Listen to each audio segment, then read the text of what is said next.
তো আলম হাসানের স্ত্রী আমাকে ফোন দিয়ে বলেছে যে আসলে তাদের ডিভোর্স হয়ে গেছে। এমনি তো আসলে কি তোমার বাবা মার ডিভোর্স হয়েছে তোমার কি মনে হয়? আমার তো বিশ্বাসই হয় না। আমার বিশ্বাস অসম্ভব। বলছে এরা তো অনেক ভালোবাসে। এর আগে তো শর্মিলাকেও বলছে যে তারা ভালোবাসে, ডিভোর্স দিবে না, হ্যান্ড করবো না, ত্যান করবো না। তারপরে তো দিছে শর্মিলা। হুট করে হয়নি, ওটা তারপর প্রথম বউকে তো ডিভোর্স দিল। কিন্তু এই বউকে এত তাড়াতাড়ি ডিভোর্স দিবে কি মনে হয় তোমাদেরকে? আমার তো মনে হয় না। বউ আমার কাছে গাড়ি চাইছে, এটা উনি সবার সামনে বলতে পারবো? আসসালামু আলাইকুম দর্শক, আলম হাসানের পরিণতি আপনারা সবাই অবগত হয়ে গেছেন ইতিমধ্যে। দেখতে পেয়েছেন পাপ আসলে বাপকেও ছাড়ে না। আলম হাসান যেভাবে সোশ্যাল মিডিয়াতে বেড়ে গিয়েছে, যেভাবে উচ্ছৃঙ্খলতা সে তৈরি করেছে, সেভাবে কিন্তু সে আবারও পতিত হয়েছে। কিন্তু লজ্জা শরমের একটা বিষয় আছে, মানুষের যদি লজ্জা শরম উঠে যায় তখন সে কোনো কিছুতে বাধা পায় না। আলম হাসানের পরিস্থিতি আসলে সেরকম হয়েছে, সে আবারও লজ্জা শরমের মাথা খেয়ে আবারও নতুনভাবে নিজেকে উদ্ভাবন করার চেষ্টা করতেছে। আপনারা জানেন যে আলম হাসানের ইতিপূর্বে যখন প্রথম বউকে নিয়ে এরকম পাবলিক প্লেসে টানাটানি হয়েছিল, তার মধ্যে এক ধরনের ঝগড়াঝাটি সৃষ্টি করা হয়েছিল সেই 7-8 বছর আগে। ঠিক 7-8 বছর পরে আবারও কিন্তু আলম হাসান একই কাণ্ড ঘটিয়েছে। আলম হাসান প্রথম বউয়ের সঙ্গে যে কাণ্ডটা ঘটিয়েছে, তখন তার সঙ্গে যেটা ঘটেছে, তখন আমরা তার জন্য সিম্প্যাথি দেখিয়েছি, তার জন্য মায়া দেখিয়েছি, দয়া দেখিয়েছি, তার জন্য কান্না করেছি, আমরা সবাই তার পাশে দাঁড়িয়েছি। কিন্তু এখন বর্তমান 7-8 বছর পরে এসে আলম হাসান যখন আবারও পাবলিক প্লেসে প্রকাশ্য রাস্তায় একই ঘটনা ঘটিয়েছে, তখন কিন্তু আমরা তাকে ধিক্কার জানাচ্ছি, নিন্দা জানাচ্ছি। তার কারণ একটাই, এই 7-8 বছরে তার অনেক পরিবর্তন হয়ে গেছে। এই পরিবর্তন কিন্তু ভালো পরিবর্তন নয়, এই পরিবর্তন খারাপ পরিবর্তন হয়েছে। আমরা তাকে বিভিন্ন সময় সতর্ক করেছি, ভালো হয়ে যাও, কিন্তু সে কখনোই ভালো হয়নি। বারবার বিয়ে করে বউ ব্যবসা করে সে টাকা ইনকাম করতে চেয়েছে এবং আলোচনা সমালোচনায় থাকতে পেয়েছে। সে কিন্তু সেটিতে সফল হয়েছে, কিন্তু পরিণাম কি হয়েছে? সে মানুষের যে ভালোবাসা, সে ভালোবাসার জায়গাটাতে সে যেতে পারেনি। মানুষের নিন্দা সে কুড়িয়েছে, মানুষের সমালোচনা সে কুড়িয়েছে। এখন মানুষ তাকে দেখলেই থুতু দিবে, নিন্দা জানাবে। সে এতটুকুই কিন্তু অর্জন করতে পেরেছে, ভালো কিছু কিন্তু সে অর্জন করতে পারেনি।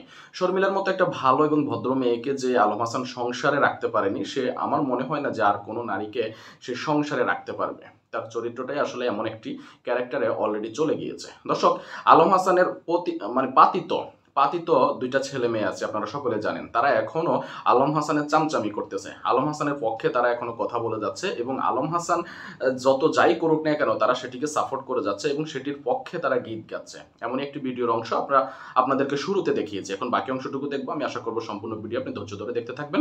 তারপর ভিডিওর শেষে আমরা এই বিষয়ে আরো আলাপ আলোচনা করবো। আমি আশা করবো আপনি আমার সঙ্গে থাকবেন এবং চ্যানেলে নতুন হলে সাবস্ক্রাইব করবেন। চলুন দেখে নিন, তারপর ভিডিওর শেষে আলাপ করবেন ইনশাআল্লাহ।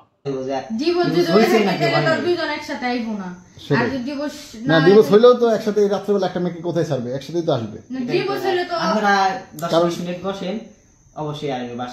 এমনি তো আসলে কি তোমার বাবা মার ডিভোর্স হয়েছে তোমার কি মনে হয়? আমার তো বিশ্বাসই হয় না। আমার বিশ্বাস অসম্ভব। কেন বিশ্বাস হয় না? আসলে তোমার বাবা তো বলছে এরা তো অনেক ভালোবাসে। এর আগে তো শর্মিলাকেও বলছে যে তারা ভালোবাসে, ডিভোর্স দিবে না, হ্যান্ড করবো না, ত্যান করবো না। তারপরে তো দিছে শর্মিলা। হুট করে হয়নি, তারপর প্রথম বউকে তো ডিভোর্স দিল। কিন্তু এই বউকে এত তাড়াতাড়ি ডিভোর্স দিবে কি মনে হয় তোমাদেরকে? আমার তো মনে হয় না। তারা তো সুন্দর ঘোরাফেরা করতেছে, ঘুরতেছে, সংসার করতেছে। আমার তো মনে হয় না। মানে তারা কি ঘুরতে গিয়ে ডিভোর্স দিয়ে দিল একজন আরেকজনকে? ঘুরতে গিয়ে ঘুরতে যায় মনের আনন্দে, স্বামী স্ত্রী মিলে সবাই ঘুরতে যায় একটা আনন্দের কারণে। এখন ওই কারণে কি কার ডিভোর্স হয় সেটাই তো আমরা দেখতেছি। নাহলে আমাদেরকে কেন ফোন দিয়ে বলবে যে ডিভোর্স হয়েছে তাদের? হয়তো আপনাদের ভুল শুনছেন। ধরো হেরা বেচতেই না, বিশ্বাস করবে না। হেরা মানে কালকে গেছিল কিশোরগঞ্জ, কালকে আগের দিন কিশোরগঞ্জ গেছে, কালকে রাত 12টা-1টার দিকে আসছে আম্মু আর আব্বু। আজকে সারাদিন তো তারা 12টা পর্যন্ত ঘুমিয়ে পারে। ঘুমের পরে আমি তো মনে করেন যে বাসায় যে খেতে যাই, গরু আছে একটু দেখা হয় না, বিকেলে একটু দেখা হয়। দেখা হওয়ার পরে যে বিকেলে বললাম যে কই গেল, ভাই নূপুর কিনতে যাবো, এই লাস্ট কথা। এর মধ্যে তাদের মধ্যে কোনো ঝগড়াঝাটি কিছু দেখো না? আমি দিইনি। আব্বুর সাথেও ভালো, আমাদের সাথেও বর্নিং। ঘরের ভিতরে যখন স্বামী স্ত্রী ঝগড়া করে, তোমরা তো পাশের ঘর থাকলে ঝগড়া করি, তাইলে কি কেউ শুনবো? চুপি চুপি ঝগড়া করছে নাকি? কিছু ঝগড়া আছে ফাটাফাটি ভাঙ্গাভাঙ্গি, আর কিছু ঝগড়া আছে মনে করেন নীরবে। আচ্ছা, তো তোমার কি মনে হয় তোমার মা মুক্তা আসলে কি চলে গেছে? আমার মনে হয় না, কারণ একটু আগে ফোন দিছিল, দাদি কইলো যে চিন্তা হইতেছে একটু ফোন দিয়ে দেখ কি হয়েছে। পরে ফোন দিছিলাম, কইলো যে কোনাবাড়ি থেকে রওনা দিছে। কোনাবাড়ি থেকে রওনা দিছে রাত করে, মানে মামাই বাইরে গেলে ওই যে ওই বাসায় তো ফোন নাই নানির কাছে, আমাদের বাসায় আসে ফোন দিবে। রাত 1টা-2টা বাজলো বাসায় আসে। তার মানে কি মনে হচ্ছে তোমার, আসলে কি তোমাদের আব্বু আম্মুর ডিভোর্স হয়েছে কিনা? আমি কেমনে বলবো, মোহন বাসায় আসুক, আসলে সব বলা যায়।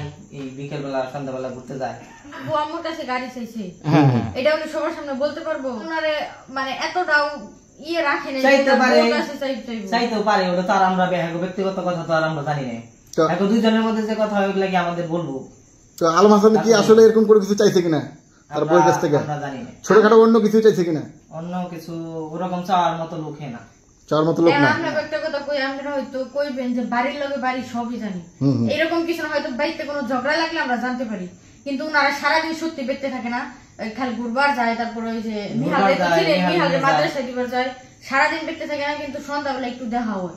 আজকে সন্ধ্যাবেলা দেখা হয়েছিল, পরে কইলাম কোনে যাইবেন, কয় তোমার আম্মুর লেগে নুপুর কিনবার। এখন ওনে যায় কি করছে সত্যি আমরা জানি।